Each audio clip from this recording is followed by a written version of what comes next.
Good morning, church. Good to see you this morning. Congratulations. Congratulations. Congratulations, you get to get up. He's coming right back, Bo, I promise. I'm so sorry.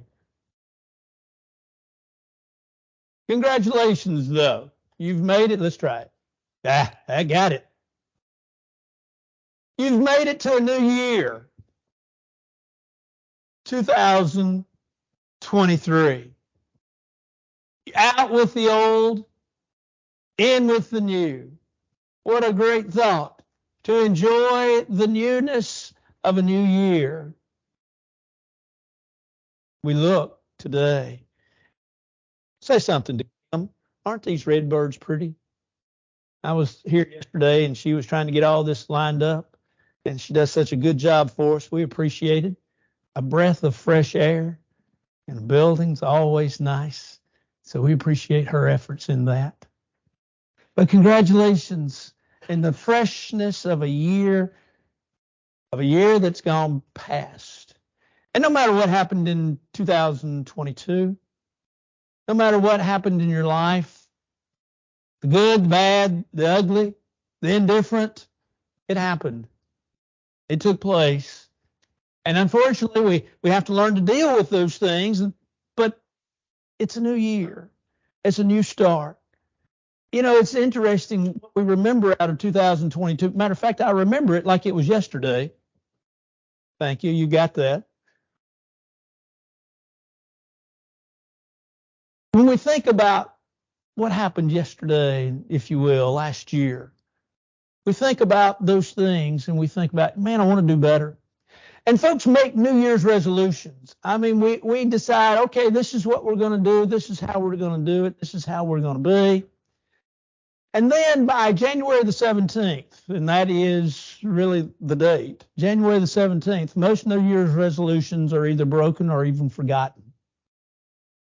And part of that is, if you will, in my opinion, but part of that is because while we like the idea of a new year and a new start, it's the change that has to occur. And that change is difficult. We like the idea of maybe losing weight, or the idea of getting more exercise, or the idea of being with our family more, or reading the scriptures more, or whatever it may be. And those are worthy ideas and endeavors and goals for all of us to set. And I hope maybe you've set some. I always like the people that look at me and say, I don't make New Year's resolutions. And I always ask them, is that a resolution? And they say, huh? And I said, think about it. We all do. But it's the idea of changing to, if you will, not accommodate so much as to accomplish the resolutions that we make. And that's the challenge.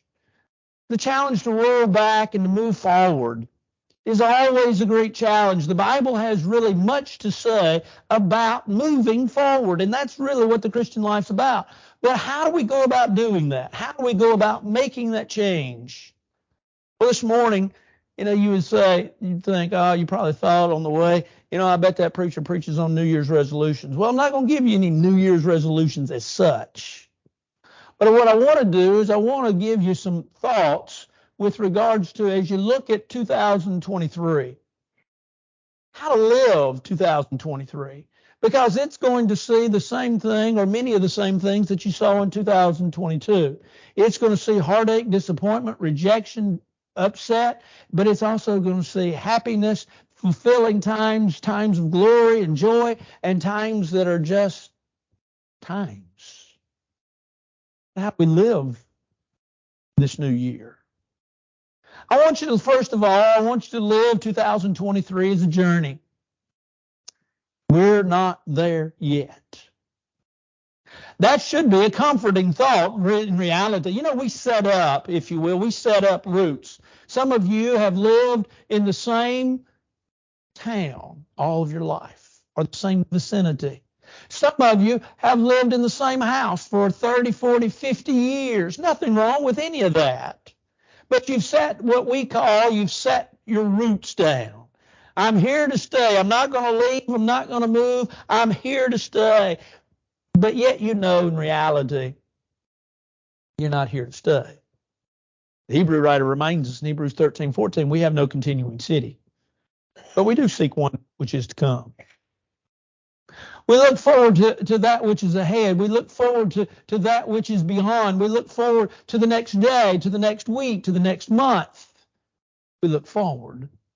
But we look forward, if you will, not just from the standpoint of physically what's going to be different, what's going to happen, but spiritually as well.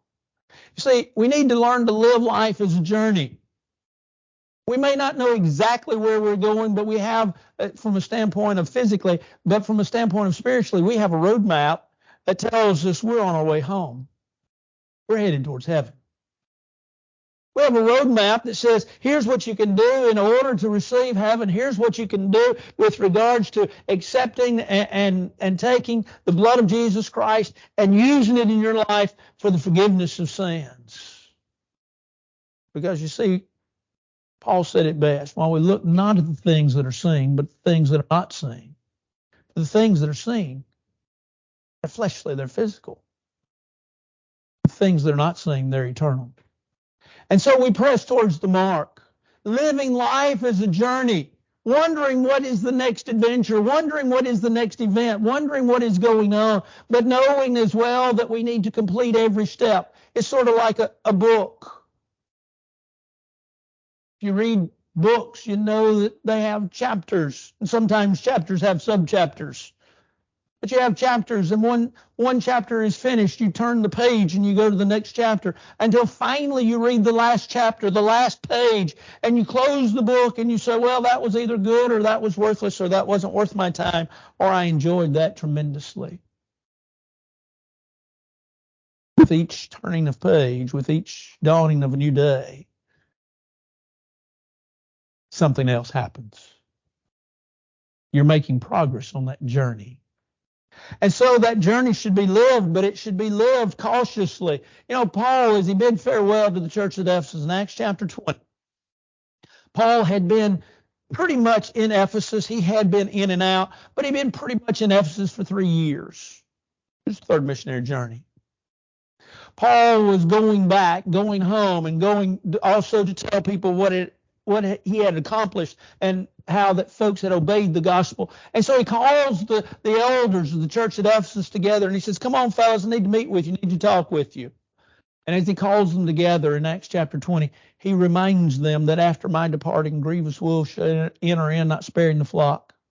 In verse 29, and then in verse 30, he says, even of your own selves, there'll be those that will arise, teaching perverse things. You see, Paul says, hey, you got to know something. He says, when I leave, there's going to be some problems. When I leave, there's going to be some things happen. And he says, it's not only just going to be from folks on the outside, it's going to be from folks within. And he says, so be careful. Live carefully. Our life needs to be lived carefully. This journey needs to be lived on purpose and purposefully. It needs to be lived. This journey needs to be such that it has a purpose. It has a destination. Our destination is heaven. That city, that four square that John talks about in Revelation 21. That beautiful city that is so perfect that there's nothing wrong with it. There's not a problem in it. There's not a difficulty there. A city that is eternal. We're journeying to that home. And so we live it carefully, but we also live it purposefully, using our time wisely. Ephesians chapter 5, verse 16, redeeming the times.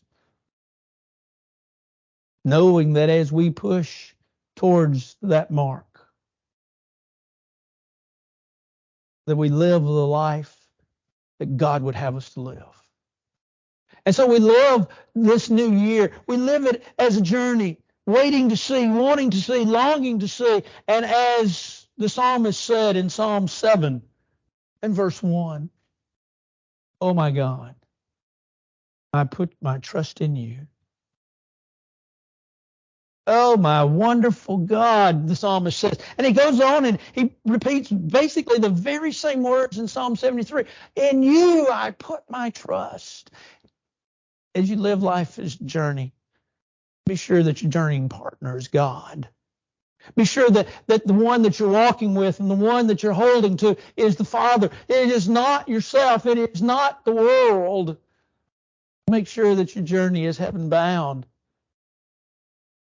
but your traveling partner is God. And so live life as a journey, but live life as a task, a task. You know, we don't like tasks. We don't like those ideas, but we understand the importance of task. We understand the importance of task being undertaken. Life really is a blessing, isn't it? Paul said that in story or in the sermon on Mars Hill in Acts 17 when he'd gathered all those Athenians around and he talked about even the unknown God. And he talked about the one God that out of one blood has made all nations of the earth to dwell upon the earth. It's that God. It's that God that Isaiah 42 verse 5, Isaiah reminds us that it's God that created the heavens and stretched them out, and the earth and all things that are on it. And he gave life to those that walk on the earth and to those that are in it. Life's a blessing. Life's given to us as a blessing from God. And so we ask ourselves, how are we to live it? Well, we're to live it as a task. But wait a minute, I don't like tasks.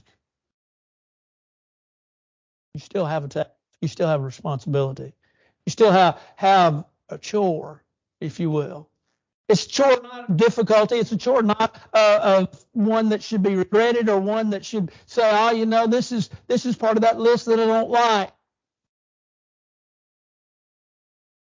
Make lists, or maybe you have somebody give you a list and say, here's what I want you to do. Here's what I want you to do. Here's the things I want you to accomplish today. I do that all the time, not because Suzanne does it to me. She does not do that to me. I do it to myself. Here's what I want to accomplish. I sat down last night and made a list of what I want to accomplish tomorrow. You live life as a task. But you have to ask yourself, well, preacher, if we're going to live life as a task, if we're going to live life as a goal, I need to know what my task is. In Exodus the 15th chapter, there's an interesting thought, and I want to paraphrase what's the verse, but it's verse 26 that I want to talk about for just a second. The children of Israel. Moses has gone. Pharaoh has finally had his eyes open. He's decided to let the children of Israel go. When he lets the children of Israel go, they began to leave. And as they began to leave, he has regrets. He wants to go get the people. And so he sends his soldiers after the people to bring them back. The children of Israel get to the Red Sea, and all they see is soldiers behind them and an impossible task of crossing in front of them. Where are we going to go? What are we going to do? Moses, you've brought us out here to die. You have led us out here to be slaughtered. You've led us out here to be killed. There's nothing that's going to be accomplished by any of this. We knew we should have stayed. It would have been better if we, yes, been slaves, but if we'd just stayed there and done what Pharaoh wanted us to do, it'd have been better. Sea parts. They walk through on dry land. They get through. The last man walks, if you will, up on the other side. And as they do, and as the soldiers are hot on their tail, they come across behind them and whoosh. That which held the waters back no longer holds the waters back. And the soldiers are drowned, and now they're free. In Exodus 15, there's a celebration, if you will. There's a joy, there's a song and a prayer of thanksgiving that's given to Moses. Reminds the children of Israel there. If you really want to hearken to the voice of God, and if you really want to listen to God, do what he tells you to do. If you really want to listen to God and you really want to do what God tells you to do what God tells you to do. Don't just, if you will, don't just fake it. God will add blessings to your life. There's your task. Your task for this new year is to become more like Jesus Christ. Remember what Paul said in 2 Corinthians chapter 3, verse 18? We all with open face, beholding as in a glass the glory of the Lord. It's the idea of glass. Think of a glass from the standpoint of a glass and window, but it's more the idea of a mirror. Beholding, some versions even have beholding in a mirror the glory of the Lord, changed into his image. You see, in 2023, here's what I want you to do. I want you to live life as a task, understanding that your task is God as you become like Jesus Christ. I want you to become more and more like Jesus Christ. Lord willing, sprinkled through this year, we're going to be talking about Jesus purposefully, not just kind of on the side, but purposefully. We're going to spend here a few weeks, about a month and a half or so ago, we're going to talk about the eyes, the ears, the hands, the feet, the mouth of Jesus, and how that is to us. In the month of December, we're going to spend time talking about Jesus as Lord, Jesus as King, Jesus as peace, Jesus as light. And when we get there, you'll see how it all ties together. I want you to become like Jesus. You might say, Preacher, I'm trying, and I believe you are. You wouldn't be here this morning. You wouldn't be at worship this morning, January the 1st, 2023. You're saying, I want to be, but here's what my challenge is to you. Take that next step. Become a little more like Jesus. Find out a little bit more about him. Get into his word and see what he wants. And not only what he wants, but see what you can do. Become like Jesus. There's your task. Live your life as a task in 2023. But also live your life as a mission. Well, what's a mission? Well, a mission is an ambition, but it's also more than ambition. It's a calling, if you will. It's a direction. We think of mission, we think of missionary, somebody that goes with an assignment to fulfill. Maybe that's self-imposed. Maybe they say, here, I want to go to England or to Scotland or to Russia or to wherever. Will you help me go? Well, preacher, I'm not wanting to go anywhere. I'm not asking you to go anywhere. I'm asking you basically to stay at home, but still live your life as a mission. Still live your life as a mission before others. Well, what do you want me to do? I want you to break out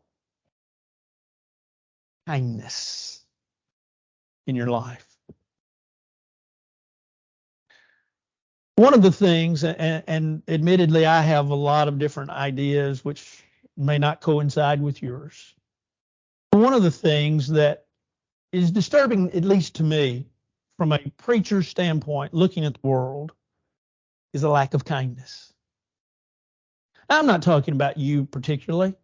I'm talking about the world. There's just a lack of kindness. We've talked about it before. How many people, they throw their hand up in appreciation when you let them in front of you as you're driving?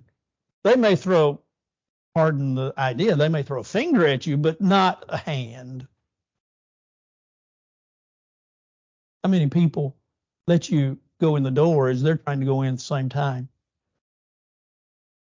How many people, as you're driving down the road, maybe in their yard, and they wave? How many people are just kind? You might say, well, preacher, I don't know too many. That's all right. You're going to be the first. We're going to start a new movement. You see, a new movement has to start somewhere, and so it has to start with us. And it should start with Christians. It should start with Christians being kind. After all, isn't that what we're supposed to do? Isn't that what we're supposed to be? If we're going to grow to be more like Christ, one of the things we're going to find out is that Jesus was kind. Jesus stopped and helped. Jesus went about doing good. Jesus was not just a good person from the standpoint of being morally upright. Jesus was good in his practice. You see, we really need to understand that when Paul makes the statement in Colossians chapter 3, beginning in verse 12, he talks about putting on the new man. He talked about beginning in verse 5 to the church of Colossae. He says you need to have a funeral. When you become a Christian, when you come to the Lord, you need to first of all have a funeral. And that funeral is the old man. You die to the old things. You die to the old practices. You die to the things that God doesn't want you to have any part of. And he says, now that you've had a funeral, you need to have a birth. You need to have a rebirthing, if you will. You need to put on a new man. You need to be different. Does that sound like a new year? And in Colossians chapter 3, as he's talking about the different, if you will, verse 12 beginning, the different characteristics of the new man, he talks about humility and lowliness of mind, but he also talks about kindness. Kindness. We need to be that individual. Why? Because that's our responsibility. Paul wrote to the church at Rome in Romans the 15th chapter. And he makes a statement. He says, we then that are strong ought to bear the infirmities or bear with the scruples of the weak. And then he goes on in verse 2, and he talks about let each of us please his neighbor for his good to the use of edifying. He says, each one of us has a responsibility, verse 1. That responsibility is to help those that are going through terrible, difficult, trying times. But then he says in verse 2, he says, let each of us please his neighbor. Now, when we think of please, we think of what? Making happy, right? We think of, well, the Lord tells us by virtue of inspiration in Romans chapter 15, verse 2, I need to go around making my neighbor happy. I need to go around making my neighbor smile. Well, yeah, that's part of it. But the word please there does not have the idea of making one happy. It's the idea of serving your neighbor. Let each of us serve his neighbor for his good unto edification. And you might say, well, preacher, if I recall, Romans 15 is talking really about brethren and how we're to treat our brethren and how that with regards to matters of indifference, that we're to understand that we all have thoughts and we are to give in and to help. Well, all of that's true. But now think about what Paul says. Let each of us please his neighbor. Who's your neighbor? Good Samaritan answered that question, didn't it? Good Samaritan said anybody that you come in contact with is your neighbor. Doesn't matter whether they live across the street or down the street or back behind you. What matters is that you came in contact with them. They're your neighbor. And so he says, live life as a mission. So this year, here's what I want you to do. This year, I want you to ask this question constantly. What can I do to make the world where I live a better place? There's your question. There's your living life as a mission. What can I do to make life better where I live? You see, a movement starts somewhere, but it has to start with us. And so we're reminded then to live our life as a mission, being mindful of the things that we've been given and mindful of the blessings that we have. We help others. And then in 2023, I want you to live your life as a battle. Boy, preacher, you didn't have to say that. It is a battle. It's a struggle every day. It's a struggle to get out of bed. And once I get out of bed, it's a struggle to straighten up. And once I straighten up, it's a struggle to take the first step. And once I take the first step, it's a struggle to take the second step. Got you. There with you. Understand. battle that I want us to talk about is not so much the physical battle. Yeah, the aches, the pains, the groanings, the moanings, the things that we have that are really in many ways limitations due to age, health, past work experience, a lot of things. But I want you to live life as a battle, understanding that you are in a battle. That Satan stands at your door, my door, our door, knocking. He's whispering. You know why he whispers? He whispers to get your attention. If he talks loudly, we don't pay any mind. Why? Because the world's loudly. We understand that he's quiet, whispering. What's he whispering? He's whispering, hey, I got something fun. I got something for you to do. I want you to see this. I want you to do that. I want you to know this. As Christians, though, we need to stand strong. Be strong in the Lord and the power of his might. Paul told Timothy. Joshua was reminded in Joshua chapter 1, verse 9, to be strong and courageous and do not be afraid, for the Lord your God is with you. Stand strong. We live in a time, and I think this has always been true. Don't get me wrong, but I think it is really harder now than, say, about 30, 40 years ago. And that is with regards to standing for the truth.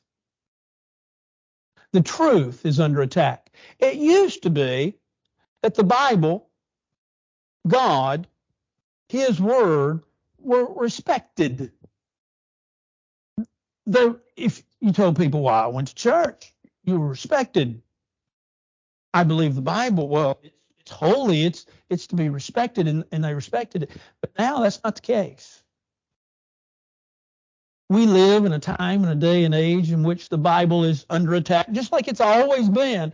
But because of the availability of news, the availability of information, the availability of things, you can click a couple of buttons and you can look up something about someone or something and have it right like that. I remember as a kid growing up, if you wanted to know something about something, what did you do? You went to Mama, and what did Mama say? We bought encyclopedias for a reason. Yes, wonderful World Book encyclopedias that you went and it took you a long time. That's why we have computers now. We figured out a faster way. But in this day of information, for whatever reason, it's seemingly that the truth has become under attack. And immorality has become the new morality today. And unfortunately, we're being sucked into this to the point where we are even beginning to accept some of the new morality as moral when it's not, when it is contrary to the will of God. And yet, what we need to do is we need to stand for the truth. We need to understand that we're standing for what is right. Paul would tell the church at Philippi in Philippians chapter 1, verse 17, he says, I am set for defense of the gospel. I'm called to defend. I'm called to give the idea of a defense. There is an apologia or an apology. We think of apology as saying I'm sorry, but an apology from the standpoint of Paul's day was more the idea of a discourse. Paul says, I'm set for defense. I am set to defend. I am set to stand up for what is right, what is true. Henry Ward Beecher, born in the early 1800s, died in the late 1800s, died in 1887. Was an abolitionist, but he was also a preacher. Now, let me say this. He was what was called a Congregationalist. Beecher seemingly preached one thing and lived another. His sermon's fantastic. His life, he was known to be many times over an adulterer. But his preaching strong, powerful. One day, Beecher was in a class, and the teacher defied the students to stand up and defend truth. And some of the students would stand up and they would start, and the teacher would just tell them, sit down, and they would sit down. And Henry Ward Beecher decided, nope, I know what the truth is. And so he stood in defense of the truth, and he kept talking, and the teacher told him, sit down, and he wouldn't sit down. Sit down, I told you, and he wouldn't sit down. And at the end of his discourse, the teacher finally said, Henry Ward Beecher is right in what he's saying. But the difference between him and the rest of you is that he's willing to stand where he is for what he believes. As Christians, we need to stand for what we believe, where we are.